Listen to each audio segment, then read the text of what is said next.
Inilah Radio Republik Indonesia. RRI, Radio Tangga Bencana COVID-19.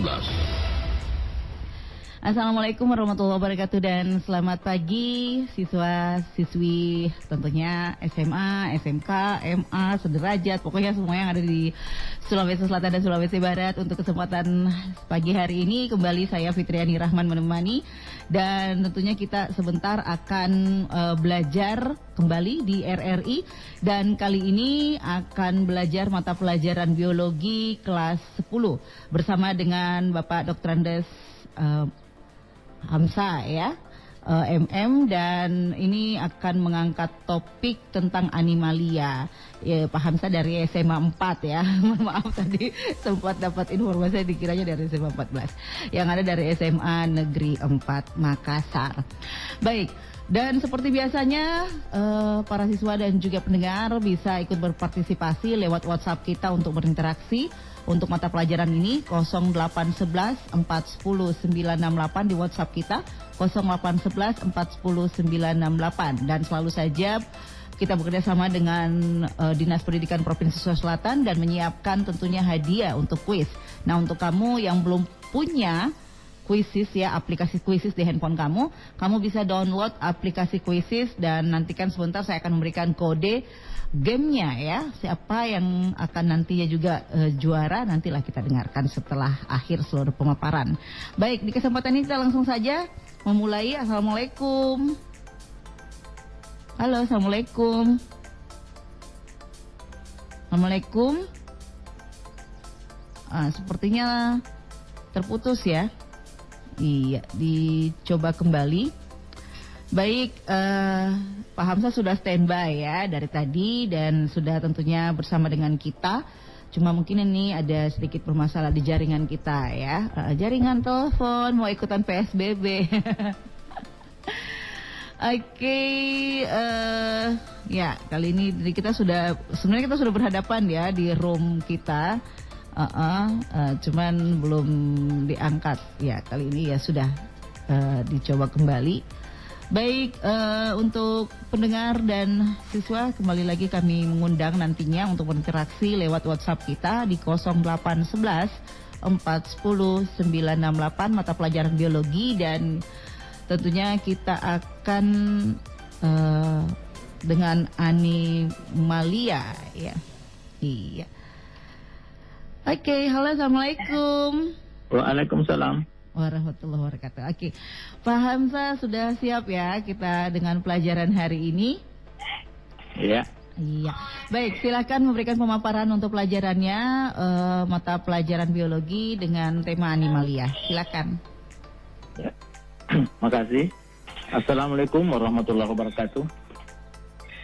Pemirsa pendengar yang saya banggakan, siswaku sekalian. Sebelum kita memulai pelajaran kita, marilah kita berdoa dulu bersama-sama agar pelajaran kita pada hari ini bisa berjalan dengan lancar. Mari kita berdoa, doa dimulai.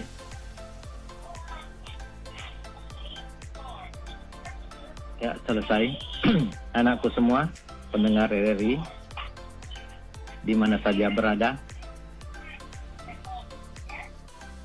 Pada kali ini, saya, Muhammad Hamsa,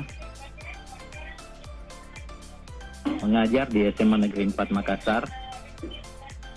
Untuk kesempatan ini, kita akan belajar tentang animalia di kelas 10 semester genap. Anakku sekalian, sebenarnya pada pertemuan yang lalu kita sudah bahas tentang lingkungan, ekosistem. Namun sebenarnya setelah ekosistem itu kita akan bahas tentang pencemaran. Namun banyaknya WA kita kembali bahas tentang kingdom animalia. Anakku sekalian, kompetensi dasar yang akan kita bahas sekarang, yaitu tentang penerapan atau pengklasifikasian untuk menggolongkan hewan ke dalam filum berdasarkan bentuk tubuh, simetri tubuh, atau rongga tubuh. Itu. Indikator pencapaian kompetensi, indikator pencapaiannya. Insya Allah kita akan, setelah selesai pelajaran ini, kita akan menjelaskan ciri-ciri umum hewan invertebrata. Jadi khusus hewan invertebrata yang akan kita bahas. Kemudian menjelaskan ciri-ciri umum hewan vertebrata itu nanti di pertemuan berikutnya. Kemudian mengidentifikasi peranan hewan invertebrata bagi masyarakat, kehidupan di masyarakat. Baik,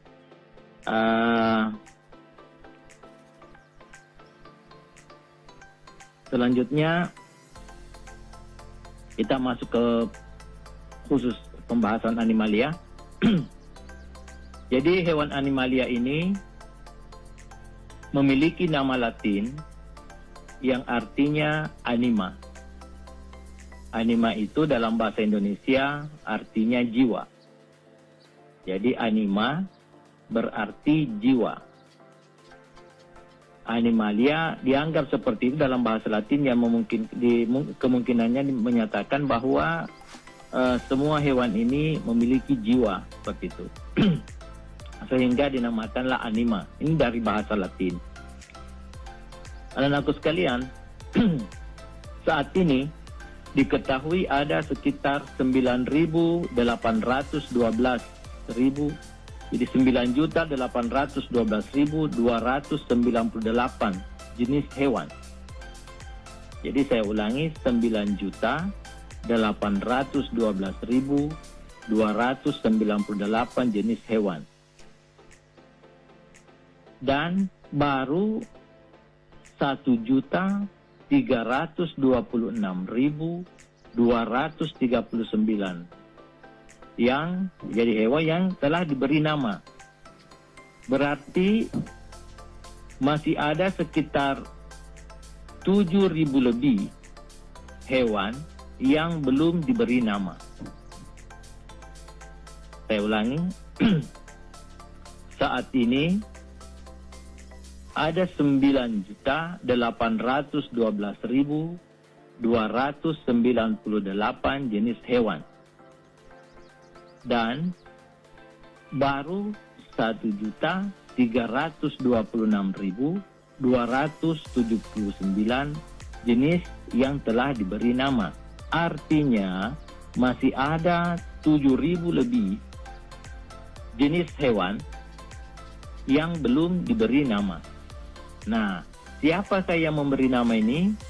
Tentu saja anak-anakku sekalian, generasi muda, ya, yang mempelajari, meneliti, selanjutnya memberikan nama. Anakku sekalian, sebelum memberi nama hewan tersebut tentu harus dipelajari dulu dan diklasifikasikan dulu. Berikut ini yang akan kita bahas, ya, atau yang menjadi pengelompokan hewan, itu ada dua kelompok besar, yaitu hewan vertebrata atau hewan yang bertulang belakang, dan hewan invertebrata atau hewan yang tidak bertulang belakang. Hewan invertebrata ini atau hewan yang tidak bertulang belakang ini itu dibagi menjadi beberapa filum. Ada 8 filum hewan invertebrata. Sedangkan hewan vertebrata itu diambil chordata, contohnya chordata ini, itu dibagi menjadi 5 kelas. Untuk vertebrata, kesempatan ini kita tidak bahas dulu, mengingat waktunya sangat terbatas, hanya ya kurang lebih 1 jam. Jadi kita fokus saja anak-anakku sekalian di pembelajaran tentang hewan invertebrata. Hewan invertebrata ini, seperti disampaikan tadi, terdiri atas 8 filum. Yang pertama filum Porifera, yang kedua Cnidaria, yang ketiga Platyhelminthes, yang keempat Nemathelminthes, yang kelima Mollusca, yang keenam Arthropoda, dan yang kedelapan adalah Echinodermata. Nah, bagi pemirsa RRI tentu tidak melihat gambar-gambar. Sebenarnya ada gambar-gambar yang tertera di sini lewat Zoom. Nah, jadi untuk membedakan hewan-hewan tersebut, biasanya para ahli itu mengelompokkan hewan animalia ini berdasarkan beberapa alasan, beberapa faktor, ada beberapa tipe. Hewan-hewan tersebut dikelompokkan oleh para ahli, itu bisa saja ada yang berdasarkan tipe simetrinya.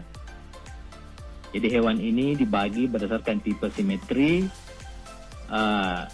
Ada hewan yang asimetri atau tidak ada simetri tubuhnya, ada hewan yang simetri radial, dan ada hewan yang simetri bilateral. Yang dimaksud simetri radial, apabila hewan tersebut dibagi tubuhnya ini, maka akan sama nanti mulai bagian atas sampai bagian bawahnya, mulai dorsalnya itu sampai ke bawah itu sama pembagiannya.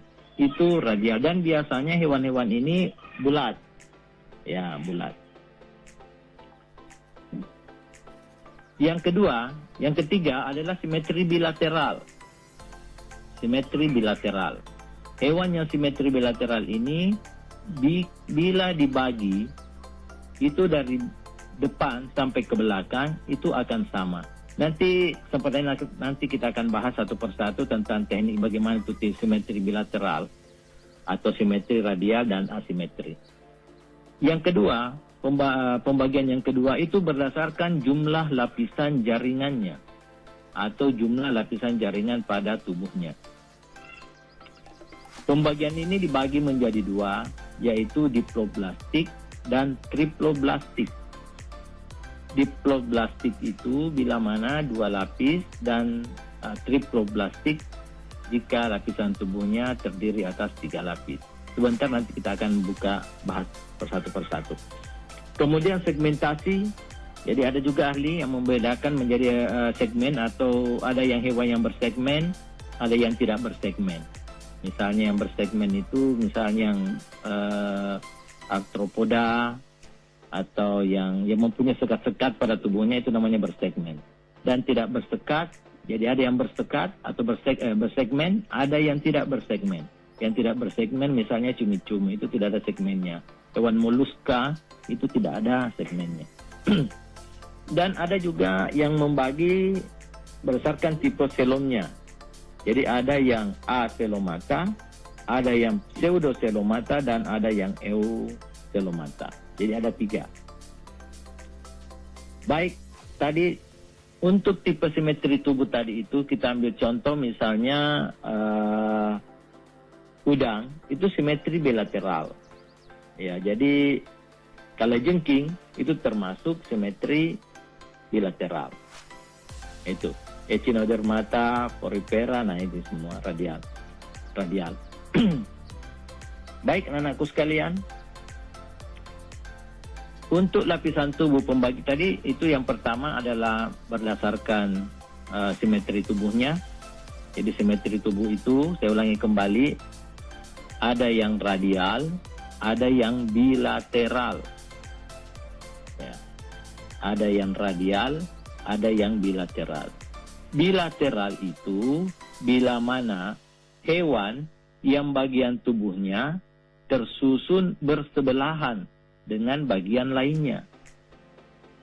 Jadi simetri bilateral bila mana tubuhnya itu tersusun bersebelahan dengan bagian lainnya. Kalau simetri radial, itu hewan yang memiliki lapisan tubuh yang melingkar, jadi biasanya bulat. Biasanya hewan dengan simetri radial hanya memiliki dua bagian, yaitu dua bagian puncaknya atau bagian atasnya atau oral, dan bagian dasarnya atau aboral. Seperti itu. Hewan yang bersimetri radial disebut sebagai radiata.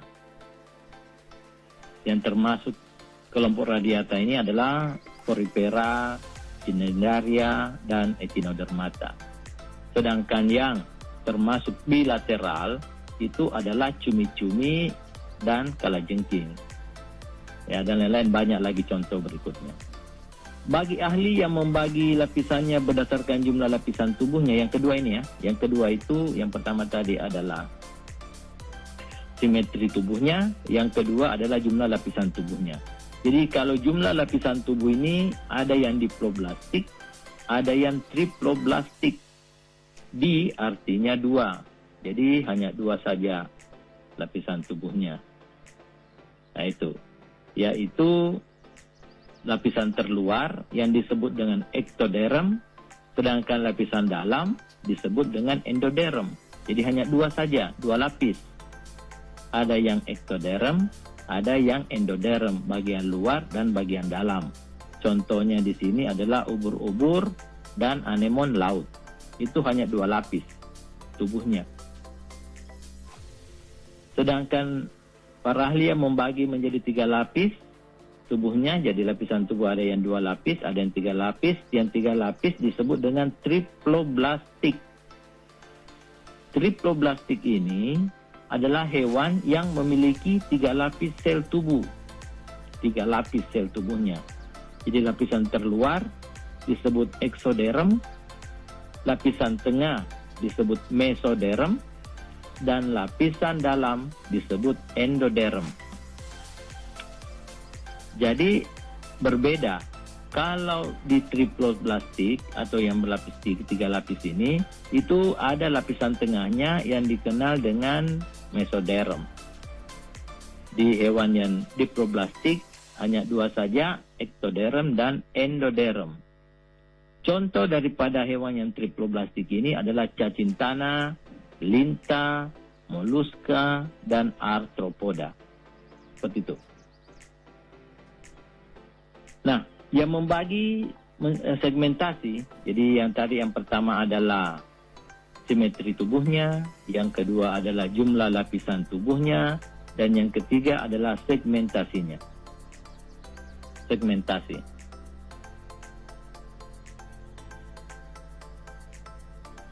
Ya. Berdasarkan segmen tubuhnya, maka animalia ini dibagi menjadi dua, yaitu ada yang beruas-ruas dan ada yang tidak beruas-ruas. Ada yang beruas-ruas dan ada yang tidak beruas-ruas. Yang tidak beruas-ruas itu atau tidak bersegmen, misalnya adalah dari golongan moluska, dan yang beruas-ruas atau bersegmen itu dari kelompok arthropoda. Ini ada yang bersekat-sekat atau beruas-ruas. Itu yang ketiga. Yang keempat itu berdasarkan rongga tubuhnya. Ya, rongga tubuhnya itu dibagi menjadi ada acelomata, ada pseudocelomata, dan ada celomata. Contoh acelomata adalah cacing pipi, dan pseudocelomata adalah nematoda. Nah, yang celomata adalah echinodermata. Jadi ada tiga, ada 4 pembagian tubuh. Baik anak-anakku sekalian, berikut adalah kita sampaikan ciri-ciri umum daripada animalia sebelum kita bahas kingdom invertebrata. Jadi animalia itu secara umum itu adalah organisme yang memiliki banyak sel atau uniselular atau multiselular. Yang kedua, animalia atau hewan ini pasti memerlukan oksigen untuk digunakan untuk bernapas atau respirasi. Yang ketiga, tidak bisa memproduksi makanannya sendiri. Kenapa? Karena dia tidak memiliki klorofil. Nah, berbeda dengan tumbuhan. Tumbuhan itu memiliki klorofil sehingga dia bisa berfotosintesis. Sementara kalau hewan atau kingdom animalia ini tidak ada yang memiliki klorofil sehingga semuanya tergolong heterotrof. Yang keempat, memiliki sel otot untuk penggerak dan sel saraf untuk rangsangan. Jadi mempunyai respon dan memiliki sel otot. Berikutnya, reproduksi umum adalah seksual. Meskipun demikian, ada beberapa filum pada hewan yang menggunakan reproduksi aseksual. Tapi pada umumnya, animalia itu adalah seksual. Berikutnya, ukuran tubuhnya ini bervariasi. Ada yang kecil, yang invertebrata itu pada umumnya ada yang kecil dan ada yang besar. Yang kedelapan, tidak memiliki dinding sel. Jadi berbeda pada sel tumbuhan itu memiliki dinding sel. Sel hewan tidak ada dinding selnya. Kemudian dia merupakan sel yang eukariotik atau ditutupi oleh membran. Ya, kemudian yang terakhir adalah memiliki respon yang cepat. Berbeda dengan tumbuhan, responnya itu lambat. Kalau animalia itu responnya cepat. Jadi secara garis besar, kingdom animalia itu dapat dikelompokkan menjadi dua golongan yang besar, yaitu vertebrata dan invertebrata. Jadi untuk kesempatan ini, para pendengar sekalian, kita hanya membahas tentang hewan invertebrata atau hewan yang tidak bertulang belakang. Nah, jadi hewan invertebrata ini ada 8 filum. Saya ulangi kembali, ada 8 filum. Porifera, Cnidaria, Platyhelminthes, Nemathelminthes, Mollusca, Annelida, Arthropoda, dan Echinodermata. Nah itu. Jadi avertebrata atau invertebrata itu merupakan istilah yang diungkapkan oleh Chevalier de Lamarck. Ya, Chevalier de Lamarck. Jadi dialah yang pertama-tama mengungkapkan bahwa memberi nama invertebrata untuk menunjukkan hewan yang tidak mempunyai tulang belakang. Jadi hampir selain daripada reptil, apes, fishes, amfibia serta mamalia, selain daripada itu, pemirsa, semuanya itu hewan tersebut masuk ke dalam kelompok hewan invertebrata. Begitu. Jadi hewan invertebrata tadi memiliki 8 filum dan hampir semua hewan tersebut ya berukuran kecil. Invertebrata adalah kelompok yang paling beragam yang memiliki sekitar 12 juta spesies hidup.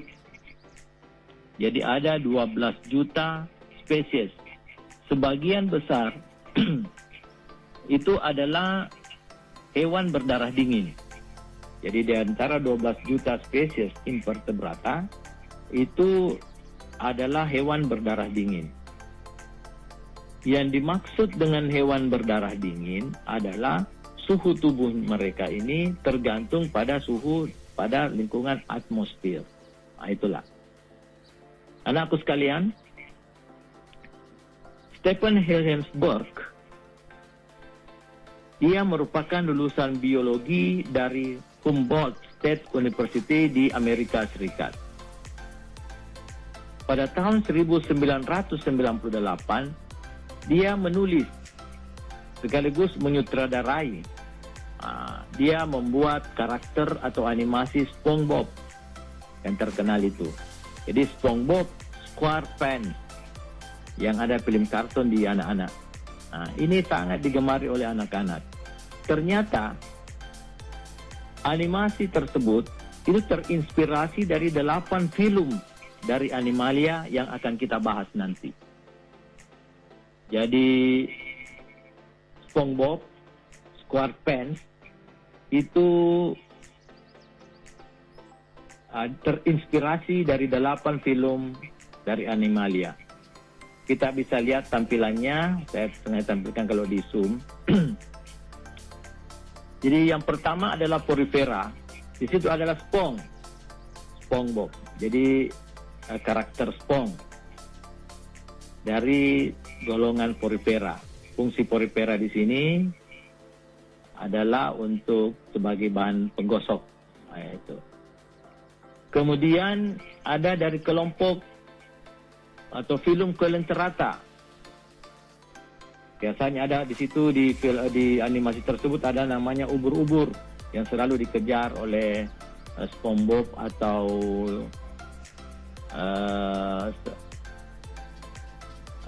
Tuan Crab. Berikutnya ada film Mollusca. Jadi film Mollusca ini diwakilkan oleh biasanya kan gurita. Mollusca itu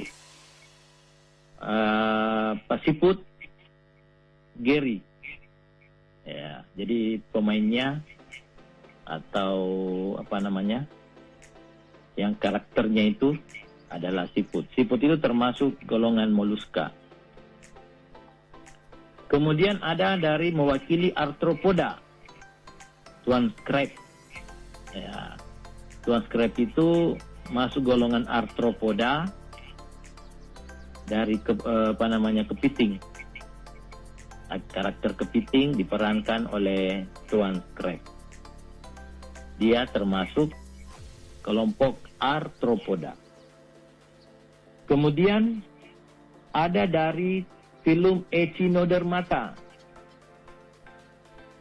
Echinodermata ini adalah bintang laut. Diperankan oleh Patrick. Jadi ada Patrick, ada Tuan Crab, ada Gary, ada ubur-ubur, dan sendiri, SpongeBob. Ya, itu ada beberapa karakter dari SpongeBob SquarePants. Sekali lagi ini yang menciptakan atau yang menulis adalah Stephen Hillenburg. Jadi dia dari Amerika Serikat. Tepatnya dari Humboldt State University of America pada tahun 1998. Baik, kita akan bahas satu persatu film ini.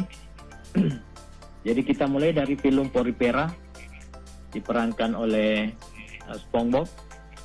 Jadi hewan Porifera ini adalah hewan yang multiseluler. Tubuhnya berpori-pori dan memiliki rangka serta saluran air.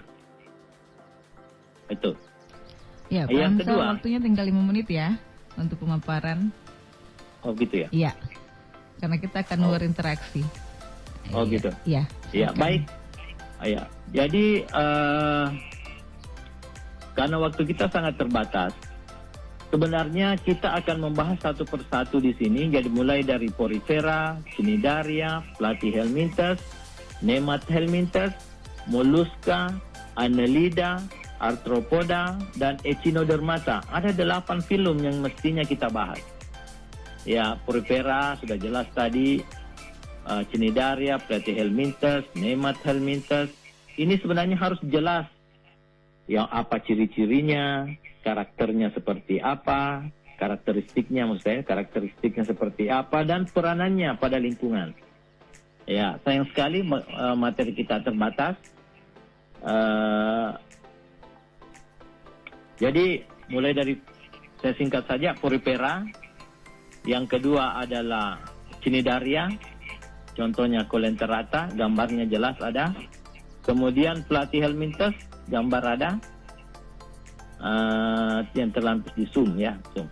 Kemudian ada Platyhelminthes, cacing. Ini dari kelompok cacing Platyhelminthes. Kemudian Nemathelminthes, cacing gilik. Ini cacing tambang atau cacing kremi. Berikutnya ada cacing gelang, Annelida. ketinggalan, termasuk lintah, itu masuk ke dalam kelompok Annelida. Jadi yang keenam adalah Pilomoluska. Moluska ini adalah hewan yang lunak, terdiri atas 3 kelompok, Dipalpia, Gastropoda, Cephalopoda, termasuk cumi-cumi, siput, dan seterusnya itu masuk dalam kelompok moluska. Kemudian yang ketujuh adalah Arthropoda. Arthropoda ini paling banyak spesiesnya. Yang terbagi ada yang krustase atau udang-udangan, ada Arachnoideae atau laba-laba, ya, sebangsa laba-laba. Kemudian yang ketiga ada Myriapoda, ya, kaki 1000, dan serangga atau insekta. Nah, keempat filum arthropoda ini tentu saja sangat besar peranannya bagi kehidupan di masyarakat. Yang kedelapan adalah filum arthropoda.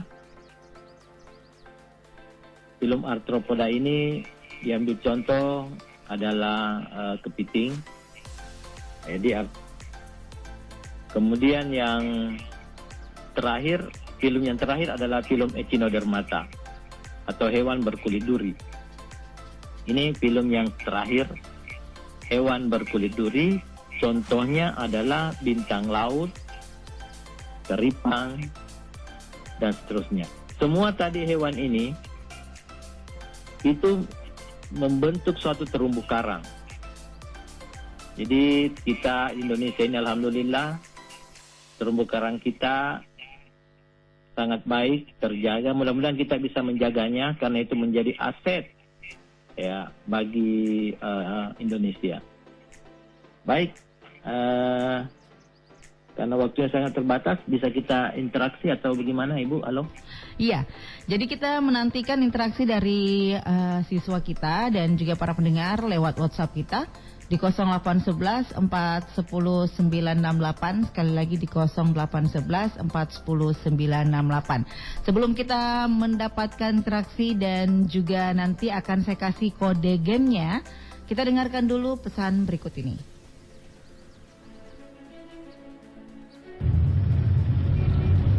Tanpa disadari, virus dapat menyebar di sekitar kita melalui hal yang dilakukan sehari-hari. Virus dapat menular secara berantai, mulai dari satu orang ke orang lain, hingga dapat menular ke banyak orang. Nah, kita dapat mencegah penyebaran virus dengan cara tutup mulut ketika bersin, buang tisu bekas pakai ke tempat sampah tertutup, cuci tangan pakai sabun sesering mungkin. Semakin banyak yang mencegah, semakin banyak yang terselamatkan.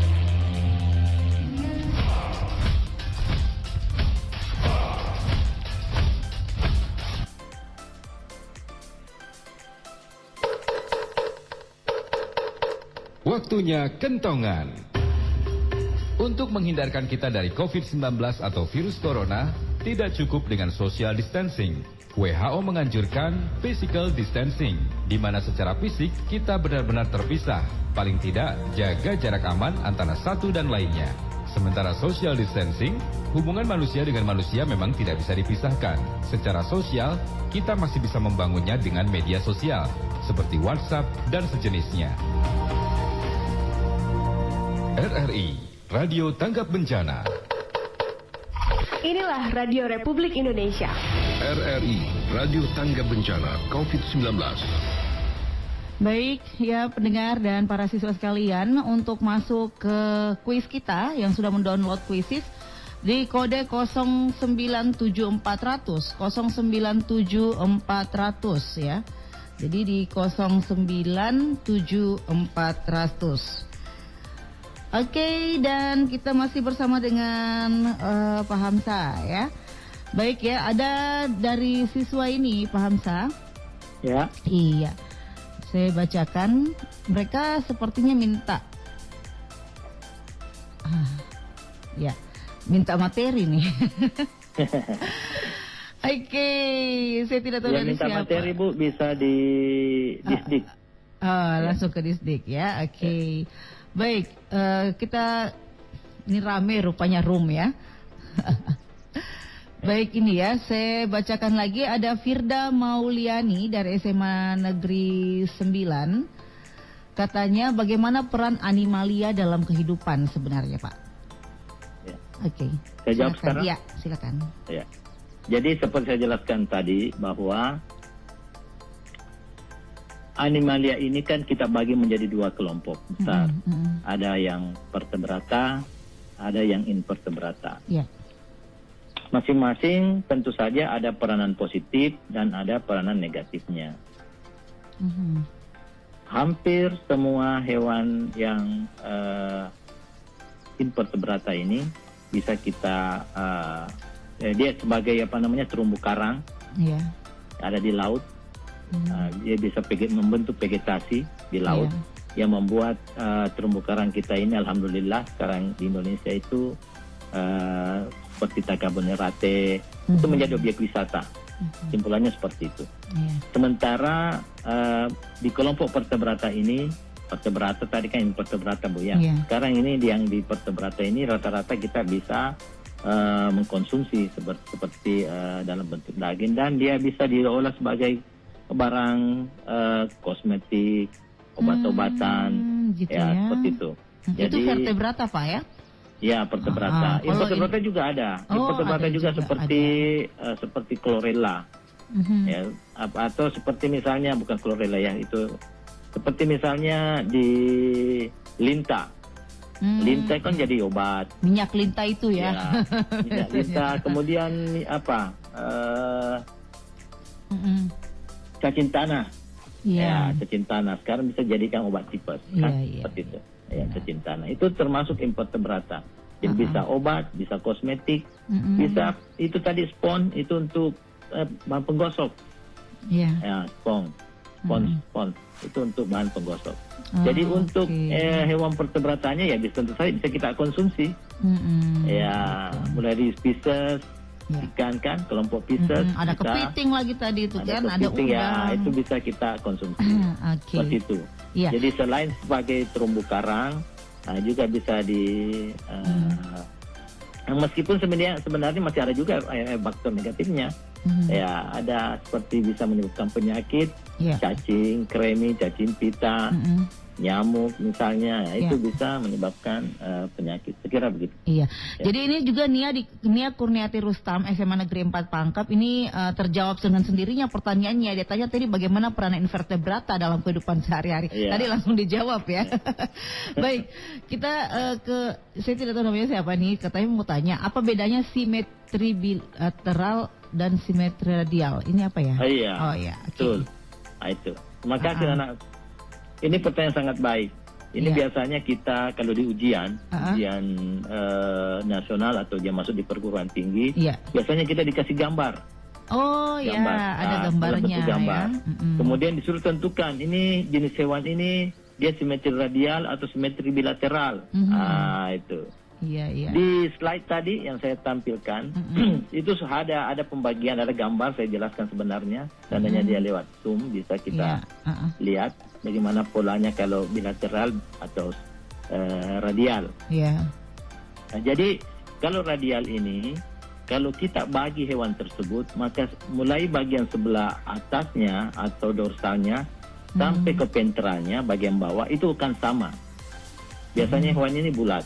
Seperti misalnya di spons porifera, kelompok porifera itu rata-rata radial. Sementara kalau simetri bilateral, kalau kita bagi hewan tersebut dari depannya sampai ke ekornya itu akan sama belahannya. Itu namanya simetri bilateral. Contoh, kalajengking. Kalajengking itu kalau kita belah dari depan sampai ke belakang ekornya itu akan sama bentuknya bagian kiri dengan bagian kanan. Jadi ujung depan belakang sama maksudnya ya? Sama. Sisi kiri dan sisi kanannya sama. Sama dengan udang juga ya? Udang begitu juga? Udang juga kalau kita belah akan sama. Jadi kalau simetri radial beda. Biasanya hewan ini bulat, jadi bagian atas dan bagian bawahnya sama. Kalau kita belah, Mm-mm. gitu. Jadi beda. Jadi biasanya bulat ini hewan ini seperti porifera. Mm-mm. Ya itu dia bulat, maka biasanya dia itu simetri radial seperti itu. Ya. Ya. Oke, dipahami. Nah, ada lagi nih yang bertanya ini, saya tidak tahu namanya siapa, dari 08134181. Katanya, Kak, tadi yang tidak diberi nama gurunya bilang sekitar 7.000. Menurutnya Ya, sih betul. sekitar 8,4 juta katanya, karena jenis hewan sekitar 9 juta. Dan yang diberi 7 juta, nama 7 juta lebih. Oh, 7 juta bukan lebih 7.000 Bukan ya. 7 juta. Jadi 7 juta. Jadi yang benar 7 juta ya. Iya. Oke. 7 juta sekian. Ya. Ya, oke, so bisa dipahami. Tadi dikiranya ada 7.000, Pak. 7 juta. Kan ada 8 juta ya. Iya, sekian. 8,4 yang beri juta. nama 1 juta sekian. 1,3 Tentu ya. saja ya. Sisanya 7 Seperti juta itu. sekian. Oke. Oke ya. Oh, ada yang masih minta materi. Baik, yang lain silakan. Ini sangat menarik ya, karena bicara soal hewan. Kalau tadi kan vertebrata dan invertebrata. Jadi sebenarnya intinya adalah tidak berdinding sel ya, Pak Iya. ya. Jadi mohon maaf, jadi khusus materi kita ini hanya kita bahas tentang invertebrata. Invertebrata, iya. Iya. Tapi Karena- untuk maksud saya yang masuk dalam ciri-ciri animalia itu tidak punya dinding sel gitu, Pak ya. Iya betul. Semua hewan itu tidak memiliki dinding sel. Iya. Oh, seperti itu. Nah, itu yang dipahami. Baik, ada lagi nih yang bertanya dari Aulia Lutfia dari SMA Negeri 4 Pangkep. Apa fungsi konosit atau sel berleher yang terdapat pada lapisan tubuh porifera? Iya. Katanya. Ya. Jadi makasih. Jadi porifera itu ada sel kuanosit, namanya kuanosit. Itu sel kuanosit ini untuk menyerap air yang dari laut diambil, jadi dia olah makanannya di rongganya, di lewat pori-porinya, lalu dia buang kembali keluar. Jadi itu sel leher kuanosit. Iya, seperti itu. itu. Oh, jadi itu Iya, fungsinya berfungsi ya. untuk menangkap mangsa. Jadi mengolah makanannya dari laut. Begitu. Jadi dia masuk ke air dari kan porifera kan tidak ada apa namanya itu, dia berbentuk. Dia tetap berada di tempatnya begitu maksudnya. Oh, tidak bergeser kemana-mana Tidak begitu bergeser, ya.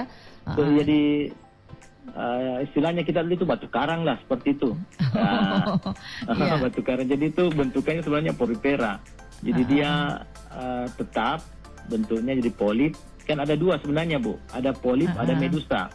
Ya, medusa itu bisa berada, tapi rata-rata dia berbentuk polip atau dia menempel atau tetap berada dalam tanah. Dia itu air yang masuk ke rongga tubuhnya melalui kuanosit tadi. Lalu dia cerna, cerna makanannya yang ada di air tersebut. Gitu. Jadi makanannya datang sendiri ceritanya ya, bukan dia yang cari ya. Cari, Oh, bagus juga itu kalau rezekinya datang sendiri. Oke, ada Fatmawati dari SMA Negeri 4 Pangkep, katanya ingin tanya, apa saja jenis hewan yang merupakan hewan triploblastik pseudocelomata? Iya. Ya. Jadi makasih. Ya. Jadi anakku yang triploblastik pseudocelomata itu diantaranya tadi kita sudah tampilkan, Ya. yaitu cacing. Ya, hampir semua jenis cacing. Jadi mulai dari Cacing gelang tadi itu ya. Nemathelminthus ya, yang tadi itu termasuk Ya. triploblastik. Ya. Sedangkan yang diploblastik itu yang di atasnya tadi seperti porifera itu diploblastik. Ya.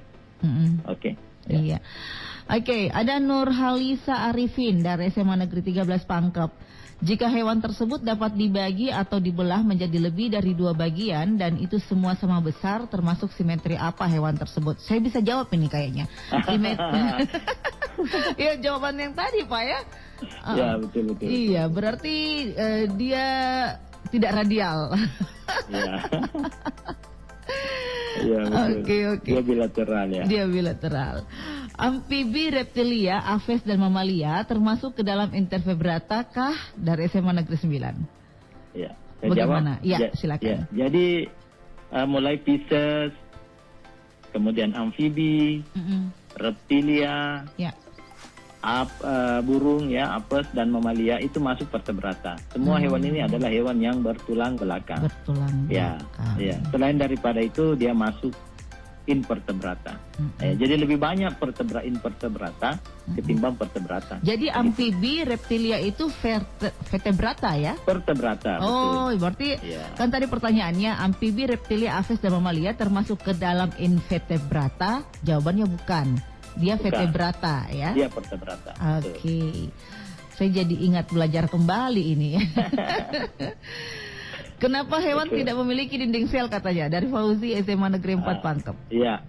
Kenapa hewan tidak memiliki dinding sel? Mm-mm. Jadi salah satu ciri sel hewan Mm-mm. yang membedakan dengan sel tumbuhan, Iya. di antaranya satu, Mhm. sel tumbuhan itu memiliki klorofil atau kloroplas. Ya. Oke. Sedangkan hewan tidak memiliki kloroplas atau klorofil. Ya, hijau daun Itulah ini ya. sebabnya Oke. ya tidak memiliki. Itulah sebabnya Mm-mm. pada tumbuhan, sel tumbuhan ini mampu melakukan fotosintesis Ya. karena Oke. memiliki klorofil tadi. Mm-mm. Sebaliknya pada sel hewan Mm-mm. itu tidak memiliki dinding sel, sehingga sel hewan ini ya atau hewan ini menyebabkan kulitnya itu lunak, maksudnya bisa dan bisa Ya. berpindah tempat, lunak, lembek begitu, lembek. Agak-agak fleksibel Sedangkan sel begitu. tumbuhan itu keras karena dia mempunyai dinding.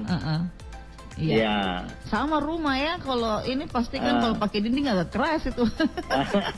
Jadi dinding selnya itu tumbuhan itu keras. Ya. Ya. Makanya Jadi beda. selain punya dinding sel, dia juga membran sel. Oke. Begitu. Ada Haslan di SMA Negeri 9 Pangkasar, Kak, di bagian porifera. Tadi ciri-ciri salah satunya itu ada apa nih? Ada memiliki saluran air. Apakah bisa Iya. dijelaskan proses air masuk ke rongganya lalu keluar kembali?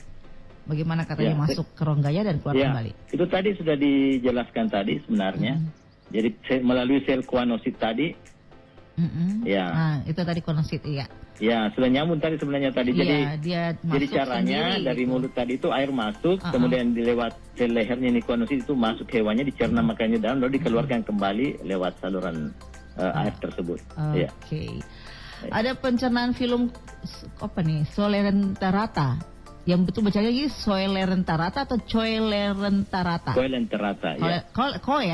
Coelenterata. Berlangsung secara eksternal dan internal. Jadi jelaskan perbedaan pencernaan itu. Apa sih bedanya katanya? Dari Andi Pencernaan Indriani. eksternal dan pencernaan internal. Ya, dari Ya. film ini.